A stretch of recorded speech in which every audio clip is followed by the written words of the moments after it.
ክፋት በዚህ ዘመን ለምን በረታ ስንል፣ ምቀኝነት ለምን በዚህ ዘመን ጉልበት አገኘ ስንል የአምልኮት ፍቅር ስለሌለን ነው። አብይ ጾም ላይ በጣም ብርቱ ነበርኩ ብለን በበዓለ ሃምሳ በወደቅንበት ኃጢአት ተስፋ ቆርጠን የራቀን ሰዎች አለ። አይ እኔ መቼም ተስፋ የለኝም። አደገኛ ስለሆነው አንሾካሿኪ መንፈስ ልነግራችሁ ነው። ሰላምታዬ ይድረሳችሁ ውድ ቤተሰቦቼ፣ በሀገር ውስጥም ከሀገር ውጭም ያላችሁ ኢትዮጵያውያን ኤርትራውያን ቤተሰቦቼ እንደምን አላችሁ? እንደምን እስከ ደረሳችሁ? ይህ ኃይለ ገብርኤል ቲዩብ ነው። እንኳን ወደ ቻናሉ በሰላም መጣችሁ። በዛሬው ቆይታችን እንደተለመደው የሚያነቁ የሚያበረታቱ ትምህርቶችን፣ ቪዲዮዎችን አዘጋጅቻለሁ። ከኔ ጋራ ከቆያችሁ ብዙ ነገር እንማማራለን። በቀጥታ ወደ ቪዲዮአችን እንሄዳለን። አንድ ካድሬ ነበረ፣ በደርግ ጊዜ ነውና ያስተምር ነበረ፣ ታገል ነበረ እና 5 እንጀራ አበርክቶ 2 ዓሣን አበርክቶ 12 መሶብ ተነሳ። ብዙዎቹ ጠግበው በሉ። ከዛም ተርፎ ተነሳ ብዬ ሳስተምር ካድሬው እዛ ነበረ። በአብዮቱ ካድሬ ና አለና መጨረሻ ላይ ይዞኝ ሄደ። እዚህ ወደ 3000 የሚጠጋ እስረኞች አሉ። በእነሱ አሁን አብዛና አሳም አለ አሳየኝ፣ ካላሳየኝ አትፈታም ብሎ አሳስሮኝ ሄደ። ማን ይፍታኝ? ሻምበል አሸብር አማረ የሚባሉ ነበሩ። ትልቅ ሰው ናቸው። በዛን ጊዜ ሻምበል ናቸው። ዘዋይ ተመድበው ሲመጡ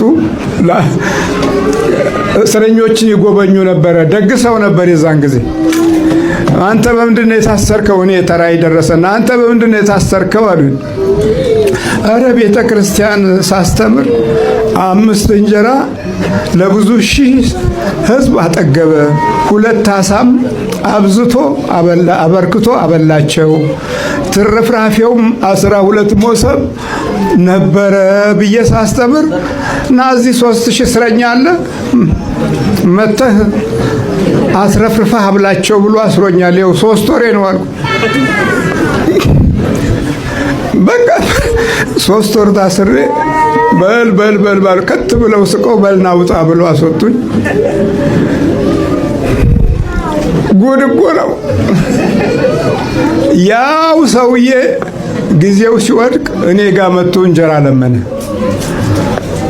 የሚቀርብ እኔው ጋር መጥቶ፣ እግዚአብሔር ስሙ የተመሰገነ ይሁን። እንግዲህ ዘመን፣ ጊዜ፣ ሰዓት እንደዚህ ነው። የእግዚአብሔርን በረከት ለጊዜ ለዘመን መሳለቂያ ብናደርግም የበረከቱን ኃይል በሰላሙ በኩል የሚገኘውን መንፈሳዊ ግንባታ በሕይወታችን ውስጥ ባለ መገዛት እናበለጽገዋለን።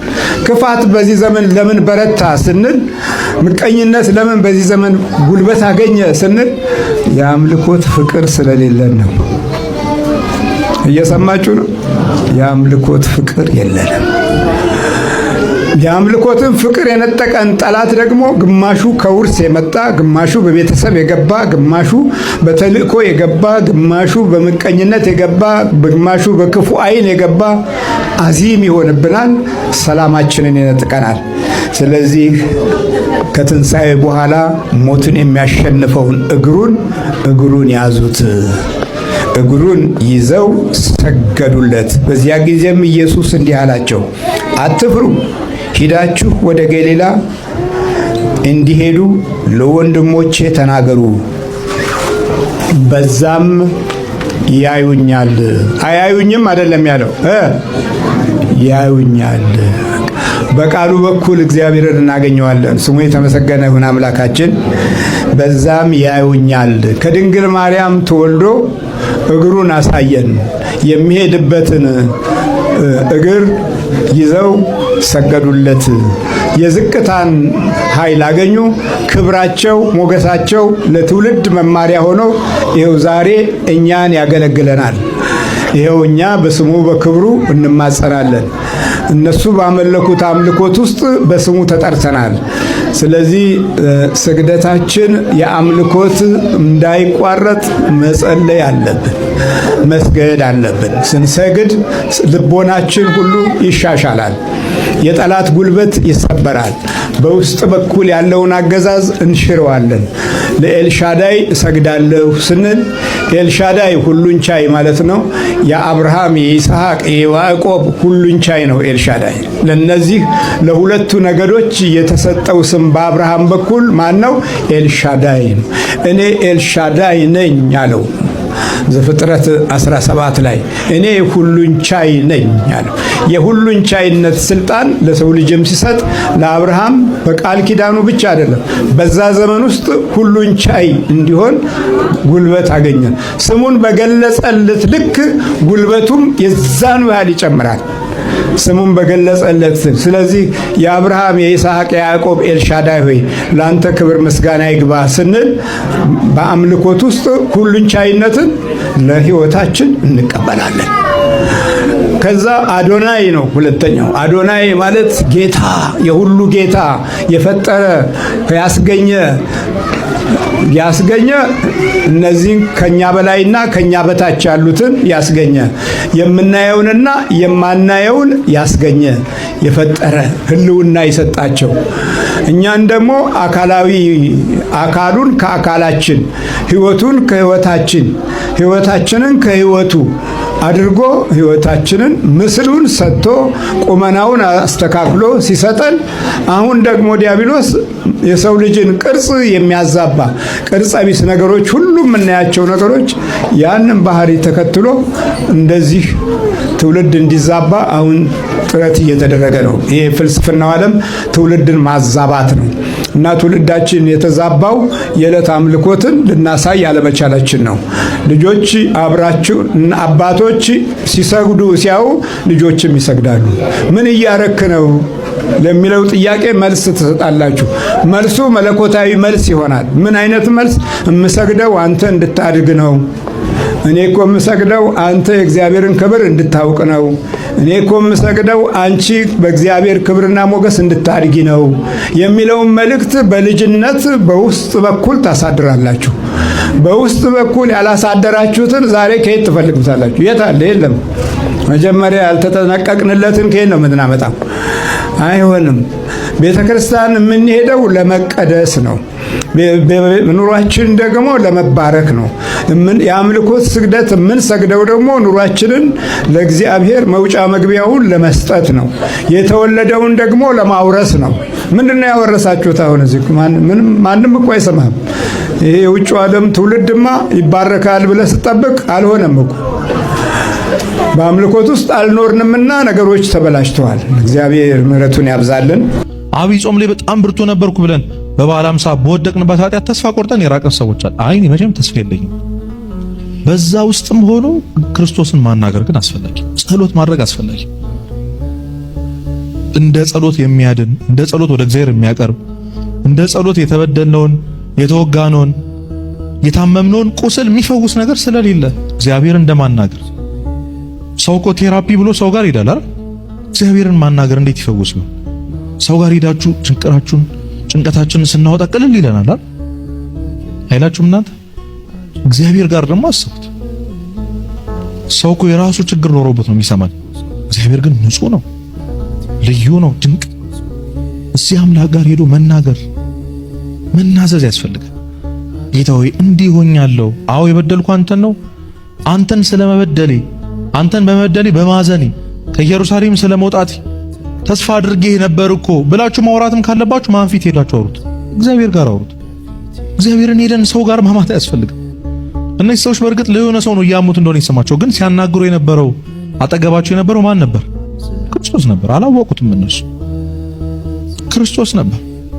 ላይመስላችሁ ይችላል። አጠገባችሁ ያለ ሰው ክርስቶስ ላይመስላችሁ ይችላል። በአካለ ሥጋ የምታዩት የንስሐ አባታችሁ እግዚአብሔር እንዳልሆነ ሊሰማችሁ ይችላል። ግን ሄዳችሁ ተናዘዙ። ሰው እግዚአብሔርን ሰው ፊት ሄደን ማማረር አያስፈልግም። እግዚአብሔር እንዲያርጉኝ ውስጣችሁ እንኳን ባይቀበለው እንዴት እንደምታምኑት መመስከር አለባችሁ። ባይገባን እንኳን አይ እግዚአብሔር ያውቃል ማለት አለብን። ባይገባን እንኳን እግዚአብሔር ያስታክም፣ እርሱ ታማኝ ነው ማለት ያስፈልጋል። አብዛኞቻችን ግን እድሉን ስናገኝ ብሶት ነው የምናወራው። ኧረ እግዚአብሔር ሳይወደኝ፣ ኧረ እግዚአብሔር ሳያየኝ። እነሱ ግን ለመናገር ፈቃደኛ ነበር። ስለዚህ ሄዳችሁ እግዚአብሔር ፊት ጌታዊ ተስፋ አድርጌ ነበር፣ አሁን ደክሜያለሁ፣ እምነት የለኝም። ተነስተሃል እኮ ተነግሮኛል፣ ቃልህን ሰምቻለሁ፣ አክብሬያለሁ፣ ትንሣኤህን ድኛለሁ ብያለሁ፣ በትንሣኤ ግን አሁንም ወድቄያለሁ፣ አድነኝ ማለት ነው። ከዚህ ቃሉን አስተማራቸው ይላል፣ ተርጉሞ አስተማራቸው። ያ ማለት በዚህ ተስፋ መቁረጥ ውስጥ እንኳን ቢሆን ቃል እግዚአብሔር መማር ያስፈልጋል። የሚያድነው እሱ ስለሆነ የክርስቶስን ቃል መማር ያስፈልጋል። ቅድም እንዳልኳችሁ እንደ ሙዳችን ነው የምንቀያየረው። ከደበረን እንተዋዋለን፣ ደስ ካለን እናዳምጣለን። ግን በየዕለቱ ቃል እግዚአብሔርን የሚማር ሰው ይድናል አንድ ቀን። ለዛ ነው ቅዱስ ዮሐንስ አፈወርቅ ዝም ብለህ ተማር፣ ባትለወጥም ተማር፣ ባይገባህም ተማር ያለው። ተዛ ይላችሁም አንድ ልጅ በደንብ እናውቀዋለን። ይህን ስቶሪ እንግዲህ ሄዶ አያቱን አባቴ እንደው በቃ ብል አቃተኝ፣ መጽሐፍ ቅዱስ አነባለሁ፣ ቃል እግዚአብሔር ማራር አይገባኝም፣ መለወጥ አልቻልኩም እና ምንም አይነት ፕሮግረስ ራሴ ላይ አልቻልኩም፣ ምንም ለውጥ ላይ አልቻልኩም አላቸው። እሳቸው እዛ ጋር የከሰል ማስቀመጫ ወንፊት ይታያል አሉት። አዎ። ቅርጫት ይታያል? አዎ። ከሰሉን አራግፈውና በቅርጫቱ ውሃ ይዘና አሉት። ከወንዝ ምን ይዘና? በቅርጫቱ ውሃ ይያዛል። ለምን? ስለሚያፈስ አይደል? ብዙ ቀዳዳ ስላለ። እንዴ አባቴ አይዝም እኮ ዝም ብለህ ሞክር ነው ያልኩህን ነገር አድርጋሉት። ሄዶ ውሃ ይቀዝፍና እየሮጠ ይመጣል፣ መንገድ ላይ ያልቅበት። ተመልሶ ሄድና አሁንም ከወንዙ ይቀዝፋል፣ እየሮጠ ይመጣል፣ አሁንም ያልቅበት። ቀኑን ሙሉ ሞከረ፣ ይሄ የማይመስል ነገር ነው ብሎ ሄደ። ሰጭው አባቴ ሞከርኩ አቃተኝ። መጀመሪያ የማይመስል ነገር ነው ሞከርኩት። ደግሞ የጠየኳቸው ጥያቄ ሌላ፣ እርሱ ያዘዙኝ ትእዛዝ ሌላ። ምን ያገናኛል? እስኪ ያስከውን ቅርጫት ተመልከተው አሉት። ቅርጫቱን ሳይው በጣም ንጹህ ሆኖበታል። መጀመሪያ ምን መያዣ ነበር አልኳችሁ? ከሰል አይደል? ከሰል መያዣ መቼም ይጠቁራል። እየዞረ ውሃ ሲያረግበት ሲመላለስ ቅርጫቱ ምን ብሏል? ስለዚህ የተማራችሁት ቃል እግዚአብሔር አይምሯችሁ ውስጥ ላይቀመጥ ይችላል። ዛሬ የተማርነው ትምህርት ምንም ነገር እንዳልሰራ ዝም ብለህ ተማር። የውሃ ጠብታ፣ የማያቋርጥ የውሃ ጠብታ አለትን እንደሚሰነጥቅ ይላል ቅዱስ። የማያቋርጥ ቃል እግዚአብሔር የደነደነው ልብ ይሰብርልሃል፣ ይሰነጥቅልሃል። አንድ ቀን እግዚአብሔርን መውደድ ትችላለህ። አንድ ቀን ለንስሐ ለሥጋው ደግሞ ለተስፋ ደስ ስለሚል ሕይወት ያበቃሃል። ስለዚህ ዝም ብለህ ምን በል ተማር። ስለዚህ በየቀኑ ቃል እግዚአብሔር መስማት ያስፈልጋል። አዎ አልገባንም እኮ ጥያቄያችን ራሱ ምን እንደሆነ ላናውቅ እንችላለን። ግን መማር መቀበል ያስፈልጋል። ከማታውቁት ሰው ተማሩ። ልክ እንደነዚህ የኤማሁስ መንገደኞች አልናቁትም። ደግሞ ስለ ክርስቶስ አንተ ልትነግረን ነው ወይ? 3 ዓመት ከምናምን ወር እኮ አብረን ነበር ከሱ ጋር። በዋለበት ስንውል ባደረበት ስናድር ነበር። ማነህ አንተ ደግሞ ስለ ክርስቶስ እኛ ነው ትነግረን አላሉትም። በትህትና አንገታቸውን ደፍተው ሲተረጉምላችሁ ሰሙት። ከግማሽ መንገድ በላይ እስከ መጨረሻው ድረስ እሱ ሲናገር ነበር፣ እሱ ሲተረጉምላቸው ነበር። ማን ሲሰማ ነበር? አያውቁትም እኮ ማን ነው ብሏቸው ነበር እኮ ጭራሽ። እንዴ ስለ ናዝሬቱ ስለ ኢየሱስ ክርስቶስ የነገሩት እነሱ ነበሩ። ጭራሽ ስሙን አስተዋውቀን የተፈጠረው ነገር ነግረን ጭራሽ አንተ ልታስተምረን አላሉት። መንገድ ላይ አንድ ቡቱቱ የለበሰ ሰው ሊያስተምራችሁ ይሞክር ትማራላችሁ? አንሰማ። እግዚአብሔር ግን በማን እንደሚናገር አናውቅም። ቅዱስ ያሬድ እኮ እዚህ የደረሰው በትል ተምሮ እኮ እዚህ ሁሉም ነገር አስተማሪ ነው ብሎ ማን ይመስል? እግዚአብሔር በየቀኑ አስተማሪ ነው። የኛ ድርሻ ደግሞ መማር ነው። ስለዚህ በማን ነው ሊያስተምረኝ የፈለገው? በምንድን ነው ሊያስተምረኝ ያስፈልገው? ዛሬ እግዚአብሔር በዚህ ቀን ውስጥ ማታ ቤታችሁ ስትገቡ እግዚአብሔር ምን ሊለኝ ሞክሯል፣ ምን ሊያስተካክል ተናግሮኛል ማለት ያስፈልጋል። አደገኛ ስለሆነው አንሾካሿኪ መንፈስ ልነግራችሁ ነው። ምናልባት ብዙዎቻችሁ ሌላ አካል ያላችሁ እስከሚመስል እስከ 6ኛ ስሜት ህዋሳችሁ እንደሆነ አድርጋችሁ የምታስቡም ስላላችሁ አንሾካሿኪ መንፈስ ማለት በጣም ከባድና ክፉ መንፈስ ነው። የእርኩስ መንፈስ ጥሩ አይኖረውም ማለት ነው። እንደዚህ ተቀምጣችሁ ባላችሁበት በጆሮአችሁ ወይም በውስጣችሁ የማይሆን ሐሳብን የሚያመጣ ማለት ነው። አሁን ለምሳሌ እከሌ እኮ ስላንተ እንደዚህ ብሎ እያነሳ ነው፣ እከሌ አይወድህም፣ ለምን ዓለም እኮ በቃ እንደምታያት ነች፣ ለምን ራስን አታጠፋ፣ ለምን ራስሽን አጥፍተሽ ረፍት አታገኝም፣ ይኸው ብሎ ወይ ይኸው ብሎ በዙሪያችሁ ያሉትን ነገሮች በሙሉ እንደማይሆኑ አድርጎ የሚስልባችሁ ማለት ነው። አንሾካሿኪ መንፈስ ከውስጥም ሆኖ ለናንተ ሐሳብ የሚያቀብል በጆሮአችሁ ለአእምሯችሁ ሐሳብ የሚሰጥ ክፉ ነገሮችን የሚያሳስባችሁ በአጠቃላይ ኮንፊደንስ እንዳይሰማችሁ የሚያደርግ ማለት ነው። ከሌላ ሰው እንደምታንሱ ሰው ስለናንተ ግድ እንደሌለው አድርጎ በሰው ተከባችሁ ሰው እንደሌላችሁ አርጓችሁ እንድታስቡ የሚያደርጋችሁ አንሾካሾኪ መንፈስ ይባላል። ሌላ ሶስተኛ አካል ሌላ እናንተ በውስጣችሁ የያዛችሁት የሚመስል ነገር ግን ይዛችሁት ያልሆነ የእርኩስ መንፈስ ነው። በጣም አደገኛ የሚያደርገው ነገር ራሳችሁን እስከ ማስጠፋት ድረስ ያደርሳችኋል። ምክንያቱም መና እንደቀራችሁ በመንገር ኮንፊደንስ አልባ በማድረግ ጥሩ እኮ ዕውቀት ኖሯችሁ ጥሩ ደረጃ ላይ ሆናችሁ ነገር ግን መና እንደሆናችሁ ነው የሚነግራችሁ። ለማንኛውም እንደዚህ አይነት ነገሮች የአእምሮ ምንድነው የሚባለው የአእምሮ ውግዘት ወይም ደግሞ የአእምሮ ጭቅጭቅ ከራሳችሁ ጋር ከፈጠረባችሁ ሚጣቃ ማንኤል እንደዚህ አይነት ቃል ኪዳን አለው ከአእምሮ ጋር በተያያዙ ማለት ነው። እንደዚሁም ኮተቤ 02 ወደ ላይ አማኑኤል ጸበል አለ፣ አማኑኤል ገዳም አለ። እንደነዚህ አይነት ቦታዎች መሄድ አለበለዚያ ራሳችሁን እስከ ማሳጣት ድረስ ይደርሳል። ይሄ አንሾካሾኪ መንፈስ ማለት ነው። ምክንያቱም የሚነግራችሁ ነገር በሙሉ መጥፎ ነገሮች ነው። ያንሾካሾካል፣ ህይወታችሁን ይነጥቃል፣ ነገሮቻችሁን ያብላሻልና ልትነቁበት ይገባል። ሰላማችሁ ይብዛ። በደንብ አዳምጡ። ምክር 1 ደብተራ የሚባሉ ሰዎች ስማቸው ከቤተ ክርስቲያን የተሰጣቸው ቢሆንም ደብተራ የተባሉ ሰዎች ማለት ነው። ደብተራ የሚለውን ስም የሚጠቀሙበት ግን አንድም ለቤተ ክርስቲያን አገልግሎት አይደለም። ቅኔ ለመዝረፍም ይሁን ግርማ ሞገስም ይሁን ለትምህርት ለእውቀትም ሊሆን ይችላል። ሰው ለመጉዳትም ወይ ለቢዝነስም ሊሆን ይችላል። ለሰርከስ ወይም ደግሞ ለአንድ ትርኢት ለማሳየት ያንን የተማሩትን የተዋረሱትን ሰይጣን ያካፍላሉ። ይሄንን በሚያደርጉበት ሰዓት ግን ሰው ጥበብ እየመሰለው ጠባብ እየሆነ ይመጣል። ከዛ ደግሞ ጨዋታ እየመሰለው ይሄ ነገር እኮ አሪፍ ነው ሲባል በቃ ለጊዜው ምን ችግር አለው በቃ አሪፍ ነው የአባቶቻችን ጥበብ እየተባለ ይገቡበታል። በዚህ የተነሳ ይሄ ሁሉ ኦርቶዶክሳዊ ሕዝብ ተሸውዷል። ቤተክርስቲያንም ተጎድታለች።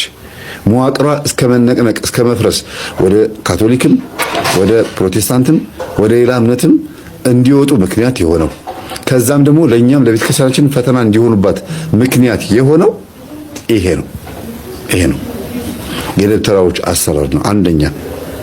ስለዚህ ምክሩ ምንድነው? እባካችሁን ጥበብ ነው የሚባል ነገር በቤተክርስቲያን ውስጥ የለም። አውደ ነገሥትም ይሁን ፍትሐ ነገሥት የሚባለው በሙሉ ጥበብ አይደለም። ጥበብ ክርስቶስ ብቻ ነው። ጥበብ ኢየሱስ ክርስቶስ ብቻ ነው። ሌላ ጥበብ የምትሉት ምንም ነገር የለም። ስርማሽ ቅጠል በጣሾችም ያለ ተዋርሶ ቅጠላ ቅጠሉን አያውቁትም። ያለ ተዋርሶ በሌላ በኩል ደግሞ ተዋርሶ ውስጥ ደግሞ አጋንንት መኖሩ በራሱ ባህሪውን ይገልጣል። ያ የመንፈሱ ባህሪ ምንድነው? ከባህሪ የተሳበ ከሆነ ህይወታችሁ ምን እንደሚሆን ምን ፈተና እንዳለው፣ ከበረሃ የተሳበ ከሆነ እንዲሁም ደግሞ በጨለማ ክፍል ውስጥ የተዋረሱት ከሆነ እንደ ባህሪው በትዳራችሁ ውስጥም በቤታችሁ ውስጥም ትስቡታላችሁ። ልጆቻችሁም ባህሪያቸው ይቀያየራል። ደብተራው ሰካራም፣ አጫሽ፣ ቃሚ ማለት ተደብቆ ማለት በነገራችን ላይ ጠምጥሞ ብታዩት በየመንገዱ ቤቱ ተደብቆ ግን ቡና ያፈላል፣ ጫት ይቅማል፣ የእናት አባቱን ዛሬ ይለማመናል። እንደዚህ አይነት ደብተራዎች አሉ። አብዛኞቹ ደብተራዎች እንዲያውም ከጥምጣማቸው ፈተው ወደ ጠንቋይነት የሚሻገሩት እንደዚህ የሚያደርጉት ናቸው። ገጠር ላይ እንደዛ ናቸው በብዛት። እንደው በጣም የሚያሳዝነው ነገር ነው። ነገ ከነገ ወዲያ በቪዲዮ አሳያችኋለሁ። ዘፈን እስክስታ ከካህናትና ከደብተራዎች ነው እንደመጣ ብላችሁ እስክትሉ ድረስ ሰርግ ሲሆን ጾም ሲፈታ ወገባቸው ላይ ነጠላቸውን አድርገው ግጥም እያመጡ መሀል የተገንቦ እያሉ እንደዛ የሚያወዳድሱት ለካ ዲያቆናቱና ቀሳውስት ናቸው እንዴ እላለሁ። እንደገና ደግሞ በጣም የሚያሳዝነው ነገር ሀገር ፍቅር ቲያትር የዛሬ 90 ዓመትና 100 ዓመት ይመስለኛል ብቻ እርግጠኛ አይደለሁም ምን ማስታወቂያ ተለቆ ነበረ። ውዝዋዜ ድምፃዊነትና ለአንዳንድ ቲያትር ስራ መወዳደር የምትፈልጉኑ ተብሎ ይባል በነበረበት ሰዓት በጣም ብዙ ዲያቆናትና በጣም ብዙ ካህናት መጥተው ተቀጥረው ነበር ይባላል። ታውቋቸዋላችሁ አይደል? ብዙዎቻችሁ ይሄ ነው ብዬ ማለት ይከብደኛል። ስም መጥቀስም አንዳንድ ጊዜ ጥሩ ስላልሆነ ነው። የጥንቶቹ ዘፋኞች ውዝዋዜያቸው፣ ግጥምና ዜማቸው ሁሉ ነገራቸው ቤተክርስቲያናዊ ነክ የሆነው ከሽብሸባ የማይተናነስ ዳንስ የሆነው ከቤተ ክርስቲያን የመጡ አባቶች ስለነበሩ ነው። አሰልጥኑ ሲባሉ የሚያሰለጥኑትም ያንን ነው። በዓል ራሱ የሚከበረው ቤተ ክርስቲያን አልነበረም። ሀገር ፍቅር ቲያትር፣ ብሔራዊ ቲያትር፣ ራስ ቲያትር መርካቶ ያለው፣ ከዛ አንፊ ቲያትር ሰይጣን ቤት የሚባለው እዛ ቸርቸር ጎዳና ላይ ያለው፣ እንደዚህ ነበር በዓል የሚከበረው። ሰው እየሄደ ትርኢት ያያል፣ ኮሜዲያን ይኮምካሉ፣ ከዛ በኋላ ይቀርባል። ምን ይላል? እንደዚህ ነበር የሚቀርበው። እና ለምንድን ነው ሲባል የቤተ ክርስቲያንን ጉባኤ ተጋርተውት ነበር። ያንን ለመንጠቅ ነው ደግሞ አብዛኞቹ ማህበራት እንደ ማህበረ ቅዱሳንም ለሌሎችም ተነስተው የቤተ ክርስቲያን ሰርክ ጉባኤን ተጀምሮ ምናምን ህዝቡን ቤተ ክርስቲያን መሰብሰብ የተጀመረው ለዚህ ነው። ስለዚህ ቤተ ክርስቲያን በአንድ በኩል በካህናትና በመሪጌታዎች በዲያቆናት ተጠቅማለች። በአንድ በኩል ደግሞ እነዚህ መሪጌታዎች ተዋርሰው በመንፈሳቸው ምክንያት በዛ በጠሩትና ባዋረሱት ራሳቸውን ባስገቡት ሰይጣን ምክንያት ቤተ ክርስቲያን አሰድቧታል። በየሰርጉ በየጭፈራ ቤቱ ህዝቡ ቁጭ ብሎ እያጨበጨበ ቄሱን እስክስታ ሲል የምታዩት አብዛኛው ቲክቶክ እንደዚህ አላጋጠማችሁ? ሰሞኑን ዜማዎቹ ጨፋሪዎቹ ጠምጥመው ደግሞ ጥምጣማቸውን እንደው ቢያወልቁት ምን አለ? እኔ እኮ ምን አንናገርም ነበረ። ቄስ መሆኑን የምናውቀው እኮ ሲጠመጥሙ ነው። ቤተክርስቲያን በዚህ ጉዳይ ላይ ምንም እርምጃ አትወስድም። የክህነታቸው መታወቂያ ቅጣት የለውም። እና ይሄ በጣም ብዙ ህዝብን ያሰናከለ ነው። ይሄ የጮኝነት ጊዜ ማጠርም መርዘምም የለበትም። በጣም ሲያጥርም ቅድም እንዳልነው ልንሄድባቸው የሚገቡ መንገዶችን ሳንሄድ እንቀራለን። ልናያቸው ልንፈታተሽባቸው የሚገቡ ጊዜዎችን ጊዜ አጥረንና ቶሎ ተጣድፈን ወደ ትዳር እንገባና አንዳንድ እክሎች ሲያጋጥሙን እኔ እኮ ያኔ እንዲህ መሆኑን አላውቅም ነበር የሚል ነገሮች እንሰማለን። ብዙ ጊዜ እንደዚህ ያሉ ችግሮች የሚፈቱት በዚህ በጮኝነት ጊዜ ውስጥ በመተያየት ነው። አንዱ አንዱን ቅድም እንዳልነው በማገዝ ነው። እና በጣም ሲያጥር እንደዚህ ያሉ ነገሮችን እንዳናደርግ ጊዜ ልናጣ እንችላለን። አብረን ወደ ገዳማት ለመሄድ ጊዜ ልናጣ እንችላለን። በኪዳን አብረን ወደ ቤተ መቅደስ ለመገሰ ጊዜ ልናጣ እንችላለን። በቃለ እግዚአብሔር ቁጭ ብለን መሰረታዊ የቤተክርስቲያን ትምህርት ተምረን እየገባንበት ወዳለነው ትልቁ ተቋም ትምህርት ሳንማር አሁን ብዙ ጊዜ በዚህ በጮኝነት ጊዜ ውስጥ አንዱ በጣም ይህን ፕሮግራም የምትከታተሉ ሰዎች በጣም ልብ ማለት ያለባችሁ እንደው በዚህ በጮኝነት ጊዜ ውስጥ ስለምንጋባበት ቀን፣ ስለ ሰርጋችን፣ ስለ ሴሬሞኒው የምንጨነቅበት ጊዜ አይደለም። በጣም ብዙ ወጣቶች የጮኝነት ጊዜያቸውን እንዴት እግዚአብሔርን በማግኘት ከመኖር ይልቅ እንዴት በንስሐ ሕይወት ራሳቸውን ከማግኘት ይልቅ ፍቶትን እንዴት መጋደል እንዳለባቸው ተጋድለው ያለፉትን ቅዱሳንን አብነት ከማድረግ ይልቅ ስለምንጋባበት ጊዜ፣ ስለ ሰርጉ ስለሚያልፍበት አዳራሽ ይሄ ልክ አሁን በቃ ማህበራዊ ሚዲያው ስላመጣቸው አንዳንድ ጉዳዮች በጣም ተጨንቀን እንቆያለን። እና ያ መሆን የለበትም። ክርስቲያኖች የጮኝነት ጊዜ ቅድም እንዳልነው እኛ የምንሰራበት ጊዜ ነው። ተሰርተን ወደ መሰራት የምንሄድበት ነው። ልብ በሉ። እናትና አባታችንን ትተን እኛ እናትና አባት ወደ መሆን የምንሄድበት ጉዳይ ነው። በጣም መሰረታዊ ጉዳይ ነው። ቅድም እንዳልነው ጊዜያችን ስለደረሰ ብቻ የምናገባበት አይደለም። እናት ለመሆን ዝግጁ ነኝ ወይ ብለን በዛ ወቅት ራሳችንን የምንፈትሽበት ጊዜ ነው። አንድ ወንድ ነው፣ ሲያገባ ደግሞ ባል ነው፣ ሲወልድ ደግሞ አባት ነው። አንድ ሴት ነች በተፈጥሯ፣ ስታገባ ደግሞ ሚስት ነች፣ ስትወልድ እናት ነች።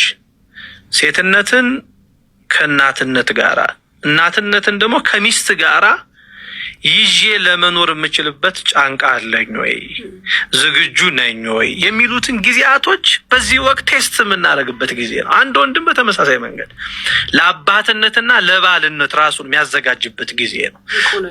አዎ። እና እነዚህ ጊዜያቶች ካጠሩ እነዚህን ነገሮች ቴስት ለማድረግ ለመሞከር ጊዜ እናጣለን። አንዱ ይሄ ነው ማጠሩ በጣም ትክክል የማይሆነው። በጣም ደግሞ ሲረዝም ደግሞ በፍትወት ደግሞ የምንፈተንባቸው ጊዜያቶች ደግሞ ይመጣል። ንጽህናችንስ ከማጣት የሚያደርጉ ነገር ደግሞ ያጋጥሙናል። ስለዚህ በተቻለ አቅም በቤተክርስቲያናችን ስርዓት በፍትሐ ነገሥትም አንድ እጮኛ ማቾች ሁለት በሀገር ውስጥ ያሉ ከሆኑ ይላል ቢያንስ 2 ዓመት በእጮኝነት ጊዜ መቆየት አለባቸው ይላል። ቢያንስ 2 ዓመት። አንዱ ደግሞ ከሀገር ውጭ ካለ መቼም በአካል የምንፈጽማቸው ነገሮች አሉ ብለናል አይደለ? እንደዚያ ከሆነ 3 ዓመት ይላል፣ 1 ዓመት ይጨምርለት። ስለዚህ ቢያንስ ይሄን የምትሰሙ ሰዎች እንደው እንድንጠናና ነው ብለን ሳይሆን በጋራ ለመጽደቅ የሚያስችሉ መንፈሳዊ ተግባራትን እየተጋደልን ቢያንስ 2 ዓመት መቆየት አለብን። አብረን እየተጋደልን መጋደል ስል መንፈሳዊ ተጋድሎ በዚህ 2 ዓመት ጊዜያቶች አጽዋማት አለው አይደለም? በአጽዋማት ጊዜ አይደለም? በአጽዋማት ጊዜ በጾም እናስቀድስበት፣ በጾም ቤተ መቅደስ የምንገናኝበት የጮኝነት ጊዜ ነው አይደል? ሻይ ቡና ለማለት ካፌ፣ ሌላም ቦታ እንገናኛለን አይደለ? ስለዚህ ልክ እንደዛ ሁሉ በጾም ወቅት ደግሞ በቤተ መቅደስ የምንገናኝበት ጊዜ፣ በሰርክ ጉባኤያት የምንገናኝበት ጊዜ፣ አንዳንድ ፍላጎቶቻችንን ምክረ ካህንን ማዕከል አድርገን በምክረ ካህን በካህናት አባቶቻችን ቁጭ ብለን የምንገናኝባቸው ጊዜያቶች፣ ወደ ተቀደሱት መካናት የምንሄድባቸው ጊዜያቶች እነዚህ ያስፈልጉናል። ስለዚህ ቢያንስ እነዚህ ጊዜያቶች መሰረታዊ ናቸው። ስለዚህ ይሄ አንድ ሰው በጮኝነት ጊዜ ያልዘራውን በትዳር ጊዜ ፈጽሞ ሊሰበስብ ወይም ደግሞ ሊያጭድ አይችልም። ስለዚህ የምንዘራበት ጊዜ ነው። በዚህ ጊዜ ላይ ይህን ጊዜ በጣም አጥብቀን የምንይዝ መሆን አለብን። እንደውም ቅዱስ ዮሐንስ አፈወርቅ እንዲህ ያለውን የጮኝነቱን ጊዜ በገበሬ ይመስለዋል። አንድ ገበሬ ምንድን ነው የሚያደርገው? ዘር ከመዝራቱ በፊት ምንድን ነው የሚያደርገው? መጀመሪያ መሬቱን ያርሳል። ከዚህ አስቀጥሎ መሬቱን ምን ያደርጋል? ያለሰልሰዋል። ካለሰለሰ በኋላ ዘር ይዘራበታል። ዘር ከዘራ ደግሞ በኋላ እንዲሁ ዝም ብሎ አይተው የዘራውን ደግሞ ምን ያደርግለታል? አፈር ያለብሰዋል። ምክንያቱም ወፎች ደግሞ መጥቶ እነዚያን ዘር እንዳይነቅሉበት ማለት ነው። የጮኝነት ህይወትም እንደዚህ ነው። እንግዲህ ውድ ቤተሰቦቼ በዛሬው ቆይታችን እነዚህንና መሰል ጉዳዮችን ለመዳሰስ ለማየት ሞክረናል። በቀጣይም እንደዚሁ የሚያነቁ የሚያበረታቱ በሌሎች ርዕሰ ጉዳዮች በሌሎች ቪዲዮዎች እስከምንገናኝ ድረስ የቅዱሳን አምላክ ከሁላችን ጋር ይሁን። በሀገር ውስጥም ከሀገር ውጭም ያላችሁ ኢትዮጵያውያን ኤርትራውያን ቤተሰቦቼ በእያላችሁበት ሰላም እግዚአብሔር ከሁላችሁ ጋር ይሁን። ይህንን ቪዲዮ ለወዳጅ ለጓደኛ ለቤተሰብ ሼር አድርጉ። እንዲማሩ እንዲቀየሩ እንዲለወጡ ማድረጋችሁን እንዳትረሱ። እግዚአብሔር አምላካችን ከሁላችን ጋር ይሁን። ይቆየን። አሜን።